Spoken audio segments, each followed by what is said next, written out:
오래전부터 한국을 괴롭힌 중국 불법어선 그동안 어민들의 피해에도 불구하고 중국 정부의 간섭 때문에 해경이 적극적으로 방어에 나섰기 어려웠던 것이 사실인데요. 그러나 도는 중국에 참을 수 없다는 판단하에 한국 해경이 본격적으로 포격을 가하며 중국 불법어선을 퇴치했다고 하는데요. 더는 중국에게 휘둘리지 않겠다는 한국의 태도에 중국 정부는 당황하지 않을 수 없었다고 합니다. 강경하게 바뀐 한국의 태도와 오히려 한국 눈치를 보게 된 중국. 서해상에서 무슨 일이 벌어졌는지 지금부터 자세하게 설명해드리겠습니다. 태양을 바라보던 남자는 무언가 반짝임을 느꼈습니다. 다급하게 주변 동료에게 반짝이는 빛을 알리며 위에다가 빠르게 보고하라는 메시지를 남겼죠. 빛이 느껴진 곳을 당겨보니 확실했습니다. 비상망이 울렸고 남자를 비롯한 선원들은 즉시 움직였습니다. 이번엔 놓치면 다시 잡을 수 없다는 생각에 빠른 속도로 어선을 추격했습니다. 올해 5월 한국 해경에 포착한 중국 어선은 유유자적하는 모습으로 불법업을 하고 있었습니다. 그러나 해경의 재빠른 포착과 추격에 당황한 나머지 미처 정리도 하지 못한 채 한국 해경의 손에 붙잡히고 말았습니다.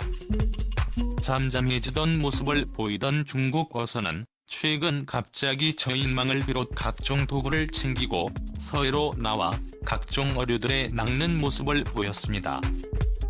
과거 중국 정부와의 협정으로 불법업 근절을 위해 협약을 맺었던 것들이 있기라도 한 듯 이들은 소를 자신의 영토인 것처럼 간주 버젓이 한국 해경이 있음에도 불구하고 불법 조업을 단행했습니다. 보다 못한 해경은 이들을 잡는데 온 힘을 쏟았지만 중국과의 외교 관계 때문에 적극적인 제재가 불가능했습니다. 이들이 잡은 물고기를 뺏고 불법 무기들을 강제 회수하는 것이 해경이 할 수 있는 최대한의 조치였습니다. 불법으로 어업 활동을 하는 이들 어선을 단속하는 것이 한국의 적법한 활동임에도 불구하고 이를 건드리는 것에 중국 정부는 예민하게 반응했죠. 특히 중국인들을 함부로 건드린 것이 중국 정부를 분노하게 만들었습니다. 국민들이 한국인들 손에 잡혔다는 것이 중국 정부의 불만 요소였죠. 실제로 과거 한국 해경정이 중국 어선에 의해 침몰된 일이 있었는데요. 이때 당시에도 명백히 중국 어선의 잘못이 분명함에도 불구하고 중국 정부는 한국의 잘못이라고 규정하는 등 제19 감싸기에 나섰습니다.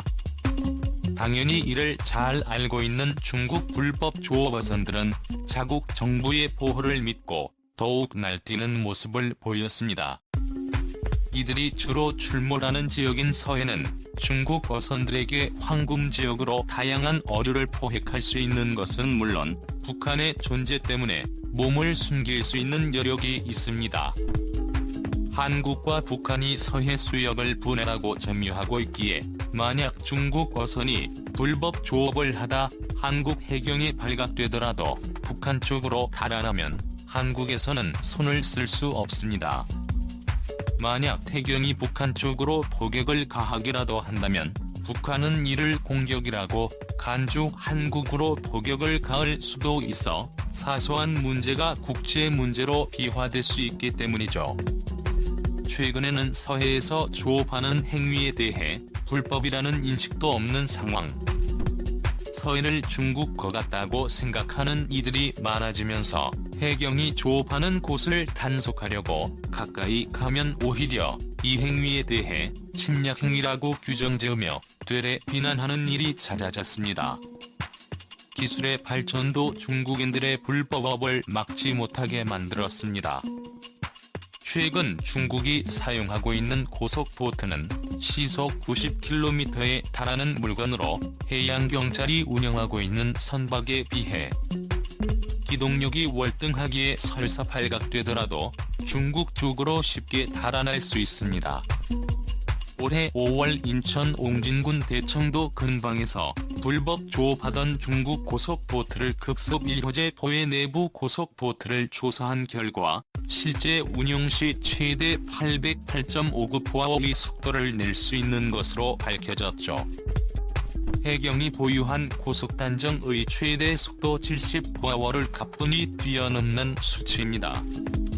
그동안 해경은 어떤 무력수단을 쓸 수 없어 답답한 상황이었죠. 그런데 이번에 한국 정부에서 특단의 조치를 세운 것입니다. 그동안 유명무실한 포격 조치를 강화하고 실제 불법 어선에 대해 폭격을 강행이 필요하다면 무력 충돌도 현장에서 진행할 것을 주문한 것이죠. 그전에는 중국과의 관계에 악영향을 미칠 것을 두려워한 정부에서 조치는 만들어놨어도 실제 실행에 미온적이었지만 이번에는 확실하게 대응하자는 취지로 노선을 변경한 것이죠. 그리고 가장 최근에 중국 어선은 실제 포격이 실행기였습니다. 인천 소청도 부근 해상에서 발견된 중국 어선. 해경은 규정대로 불법 조업 중인 중국 선박을 향해 투항할 것을 요청했으나 중국 어선은 응하지 않고 해경을 향해 소총을 난사하며 극렬한 저항을 선보였습니다. 중국 어선은 당연히 해경이 포격에 겁먹고 물러날 것이라고 생각했죠. 이제까지 중국 어선에 대해 직접적인 공격을 한 일이 거의 없었기에 시간을 벌고 도망칠 궁리를 했는데요. 그 순간 어선에 엄청난 충격이 가해졌습니다. 한국 해경이 본격적으로 포격을 쏜 곳이죠. 중국 어선 정중앙을 포격해 움직일 수 없게 만들 수 있었지만 일부 로빈에 맞추면서 중국 어선 무력화를 노린 것인데요. 이 포격 한 번에 중국으로서는 혼비백산했습니다. 설마 했던 포격이 일어나면서 살아남지 못하겠다는 두려움이 든 것이죠. 해경은 강력한 포격 한 방으로 이들 중국인들을 제압했습니다.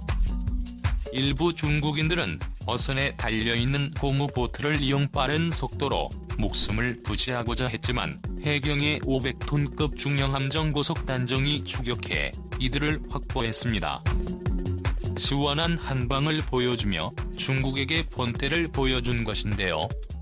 중국 정부만을 믿고 뻔뻔한 태도로 조업하던 중국인들은 과격한 한국 정부의 대응에 충격을 받았습니다. 이번에 붙잡힌 중국 어민들 역시 북한이 아니라 한국에서 폭격한 곳에 얼이 빠져 있었죠. 정부가 바뀌면서 중국에 대해 애매한 태도가 아닌 강경한 대응으로 선낸 것이 결정적이었습니다. 올해 초 정부는 과거와 다르게 단호한 태도로 나서겠다며 대통령 인수위원으로 해경 출신을 발탁했습니다. 해경청 형사과장인 안성식 총경은 해경에서 뼈가 굵은 인물로 현장에서 베테랑인 인물입니다. 그동안 중국의 불법업을 고스란히 지켜본 산증인이나 다름없죠. 경제2분과에 소속된 안성식 총경은 쇄신 의지를 굳혔죠. 덕분에 올해 초 해경은 서해상에 전략구역을 설정하고 대형 경비함 압축을 추가 투입하기로 결정했습니다. 현재 중국 함선이 자주 출몰하고 있는 경계 및 각종 구역을 중심으로 3,000톤급 대형 경비함을 24시간 배치할 계획을 세웠죠.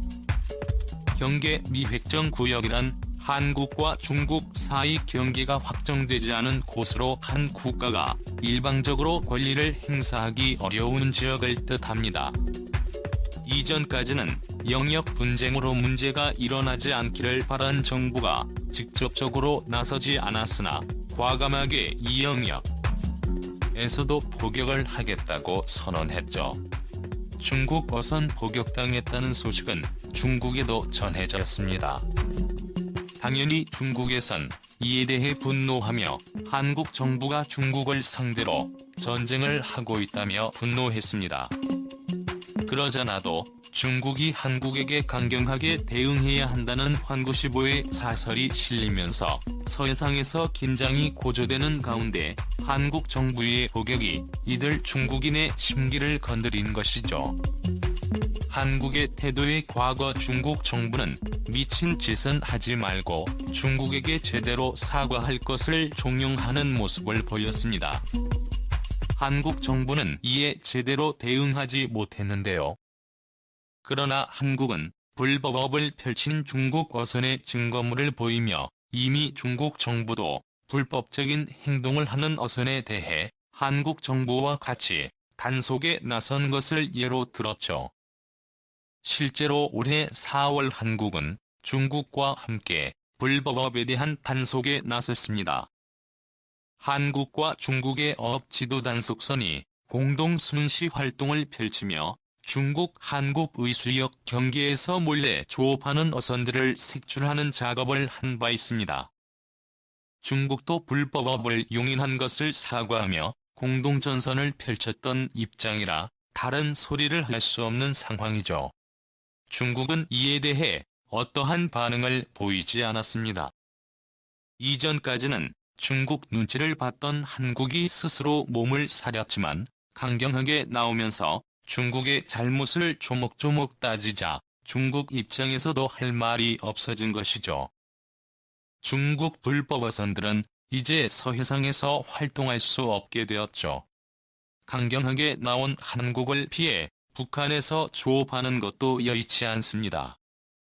북한도 포격을 통해 중국 어선을 쏘는 일이 최근에 일어났기 때문이죠. 그동안 우방이라고 생각해 북한에서는 중국 어선을 용인했으나 점점 서해상에서 과도하게 물고기를 잡아가는 중국 어선을 북한에서도 더는 용납받기 어려웠기 때문인데요. 그러지 않아도 물고기 숫자와 양이 줄어드는 가운데 중국은 오히려 더 물고기를 확보하려고 하는 이기적인 태도로 나왔죠. 백령도 근처에서 어업활동을 하는 중국 어선을 향해 북한에서도 고속정으로 출몰 포격을 가했다는 소식이 들려오며 더는 서해 바다에서 중국 어선이 불법 영업을 하는 것은 불가능해졌죠. 중국에 휘둘리는 순간 많은 것을 포기해야 한다는 것을 깨달은 한국. 이번에야 비로소 어민들의 삶을 괴롭게 하는 중국 어선은 대체 서해 바다에 평화가 찾아오길 기원해 보겠습니다. 수정해 주셔서 감사합니다.